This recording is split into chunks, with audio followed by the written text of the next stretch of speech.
You're on, sir. Hey, happy Tuesday afternoon, Santa Fe.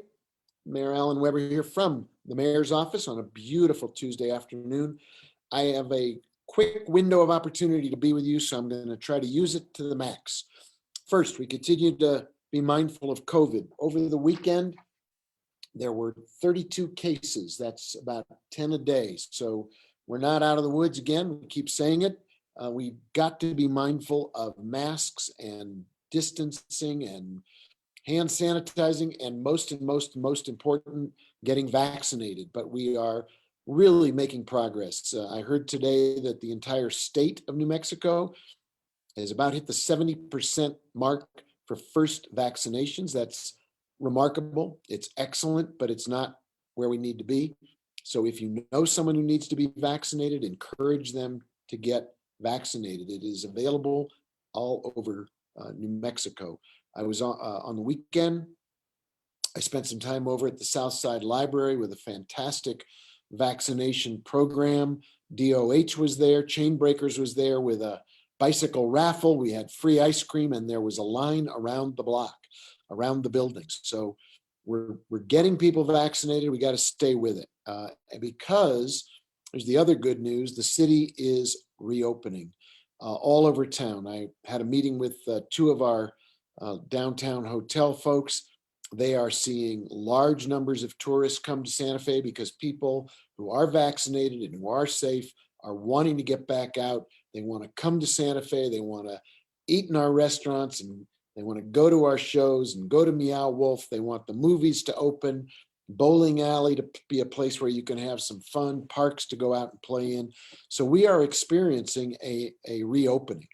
And the city government is moving in that direction as rapidly as we can. There's a meeting in about 2 hours of the governing body for a special 2-hour discussion on how we can bring our employees safely back to the workplace. Of course, many of them never stopped coming into the workplace, and a tip of the hat to all of our city employees who either worked at home or had a hybrid model or came to work to go out into the field to do work, filling potholes and working in our parks and picking up everybody's trash when you put it out in the morning.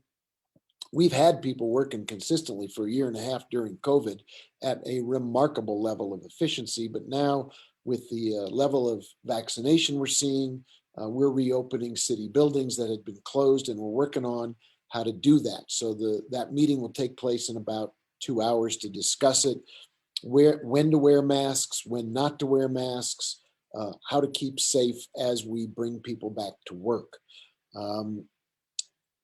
There's also a governing body meeting tomorrow night, so we're going back to back. Tomorrow night, 4 and 6, to talk about city business. The big issue, I think, tomorrow night, although I hesitate to predict because I'm always surprised by what becomes the big issue, but there is a major topic tomorrow, which is a contract to convert our street lights, which are antiquated and environmentally unsound, to LED lights. And we took a 3-month pause to get community input, to get a lot of outreach and community-led design. And now the result of that output will be coming back to the governing body with a recommendation tomorrow night. And I can tell you, if you haven't looked on the city's website, it's posted. But here's the kind of headline news. When we started on this project 2 years ago, it was primarily an engineering project. How do we make the street lights work better, provide better light, save money through less energy use, maintain safety? That was 2 years ago. In the last 2 years, and particularly as this project became a matter of public discussion, it has benefited enormously from the input, the concern, the voice of all of our residents in Santa Fe. We've heard from people who care deeply about dark skies. We've heard people who care deeply about public safety. We want to make sure that bicyclists are safe, pedestrians are safe, people driving are safe. We also want, importantly, to maintain the ambiance, the character, the look, the feel. We don't want Santa Fe to suddenly feel like Los Angeles or a city of overlit freeways. Our team, led by Regina Wheeler, our public works director, has been on this project. We have a consultant called Dalkia They provide consulting services to look at different ways to meet our specifications. Our specifications have a number of factors. As I said, dark skies, safety, energy savings, using smart technology to dim the lights, coming up with solutions that will meet the criteria so we can become a dark sky designated city. A program so that as we go forward, there'll be the ability to adapt and learn and improve as more technology comes out. All of that is in our contract with this firm we've hired to be our consultant called Dalkia.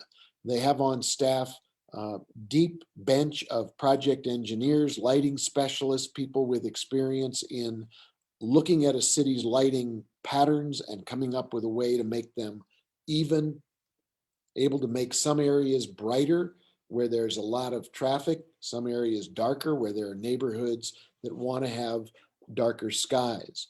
The proposal that we started with months ago was for 3,000 Kelvin lights on city residential streets and 4,000 on major thoroughfares. We've now, with the work of the community, with the input of the voice of the people, with this working task force, this committee that was formed to give advice, with outreach to other cities like Tucson and Boulder, with outreach to the dark sky director, Mr. Ruskin Hartley. We've adapted. There will be a vote, or I hope there'll be a vote. We'll see if there'll be a vote. There will be a proposal for the council to consider tonight, which goes below where we started. And the credit for that belongs to people's input. So the proposal tomorrow night will be for 2,700 Kelvin lights on residential streets, 3,000 on major streets, with dimming capability from midnight to 4, which is what they do in Tucson, to reduce the overall lumens, the lighting level. And to be clear, there are a lot of factors that go into creating a lighting solution. It's like a math formula with a number of variables. So only one is Kelvin, another is lumens, another is energy use, another one has to do with standards set by the Society of Engineers. Another is standards set by the PRC that governs our partner PNM, who still have a lot of streetlights in the city. And another one is the New Mexico Department of Transportation standards. Now, one of the great things about this project is because of all the work and all the community input, we are now getting great cooperation from PNM, the PRC, and New Mexico Department of Transportation to create new standards that will allow us to break through the traditional envelope and come up with a much more creative solution that fits the specs of Santa Fe. Lower lumens, saving about half the lumens that we're using right now, using less electricity, and producing this smart dimming capability so the technology will give us the ability to change the lighting at different times of night. So please tune in tomorrow night. Please read the packet, look at the recommendations, see how far we've come through this public engagement process to come up with a better project that reflects the wishes, the needs, the aspirations of our city. We are working to become a dark sky designated city. That typically takes several years. It doesn't happen overnight. And we are also, as part of this package, you should know, working to put solar panels on all city buildings where solar panels will go, where they will fit. So we're saving energy both with our street lights, with our solar panels. It is part of our sustainability agenda. It's part of our livability agenda. It's part of our effort to respond to climate change and reduce our carbon footprint. That's, in a nutshell, some of the exciting things going on this evening to talk about bringing our employees back into city buildings, getting advice from the governing body on that. Tomorrow night, street lights and sustainability will be important. Meanwhile, we continue to work to drive COVID down, reduce the spread while we open the city up. We're seeing a lot of tourists, so if you are eager to send a message to these tourists about Santa Fe, please continue to wear a face mask. It's not required if you've been vaccinated, but you don't have to not do it if it makes you feel safer. There are a lot of benefits from wearing these face masks that include reduced cases of flu and better response in some cases to folks, or on behalf of folks who are suffering from the pollen that's in the air. We are really excited about the way this city is coming back strong. We really showed our true colors when we had to close things down for COVID. We came through it together. We stood shoulder to shoulder. We prayed together. We cried when we lost people. We helped each other make it through a year and a half of very tough times. And now we're coming out the other end. We're coming through safe, open, together. We're seeing the economy rebound. There's hiring going on. The parks are open. We're filling potholes. We're cutting weeds. We're seeing the fuego come back. I was at lunch yesterday with representatives, the leadership of the Indian market. They're planning their year ahead. The opera's planning its year ahead. Folk art will be back. Spanish market will be back. Santa Fe is back. And we should all give everybody in our community a great big thank you. This is a community that knows how to help each other, stand with each other, work with each other, and take care of each other. And so for the week ahead, please take care of yourself. Please take care of your family. Please take care of our community.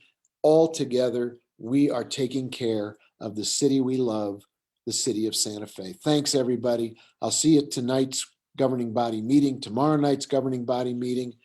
At the end of the week, we'll check in and see how we're doing. Thanks for watching. Have a great week. Take care.